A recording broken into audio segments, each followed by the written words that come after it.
Le PSG fait payer pour voir un écran géant? C'est un scandale absolu. C'est historique. Paris joue enfin une finale de Ligue des Champions ouverte au public. Et pourtant, les supporters se sentent trahis. Des places à 40 € pour un écran? La colère monte, les réseaux s'enflamment et Anne Hidalgo entre en guerre contre le club. Mais ce que la mairie prépare pourrait totalement retourner la situation. Et toi, tu trouves ça normal? Dis-le en commentaire. Et si tu veux les vraies infos, sans maquillage, abonne-toi maintenant. Le 31 mai 2025, le PSG affrontera l'Inter Milan en finale de la Ligue des Champions. Pour permettre à ses supporters de vivre ce moment historique, le club a décidé de diffuser le match sur écran géant au Parc des Princes. Mais attention, l'entrée est payante, entre 10 et 40 € selon les places. Cette décision a suscité une vive polémique. De nombreux fans estiment qu'il est inacceptable de devoir payer pour regarder un match sur écran géant, surtout dans leur propre stade.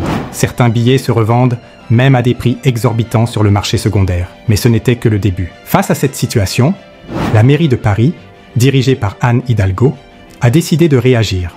Elle envisage d'ouvrir une fan zone gratuite au stade Charletti pour permettre aux supporters de suivre la finale sans frais. Pierre Rabadan, adjoint au sport de la mer, a déclaré « Une fan zone, ça n'a jamais été payant ». Cette initiative vise à offrir une alternative populaire et accessible à tous, en contraste avec la décision du PSG. Et là, tout a basculé. Cette opposition entre le PSG et la mairie de Paris ne date pas d'hier.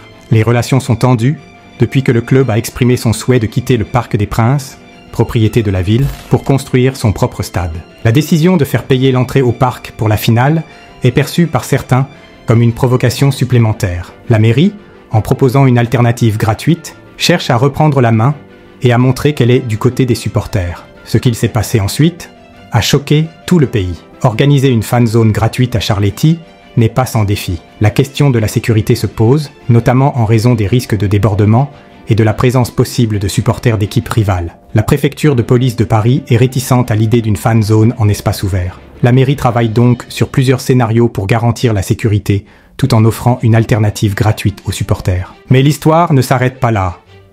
Cette situation soulève des questions sur l'avenir des relations entre les clubs de football et les institutions publiques. Le cas du PSG et de la mairie de Paris pourrait servir de précédent pour d'autres villes et d'autres clubs. La question centrale reste: le football doit-il rester un sport populaire et accessible à tous, ou devenir un produit de luxe réservé à une élite? Le PSG a-t-il eu raison de faire payer l'entrée au Parc des Princes pour la diffusion de la finale? La mairie de Paris est-elle dans son rôle en proposant une alternative gratuite? Dis-le en commentaire. Et si tu veux des vidéos vraies, sans maquillage, abonne-toi maintenant.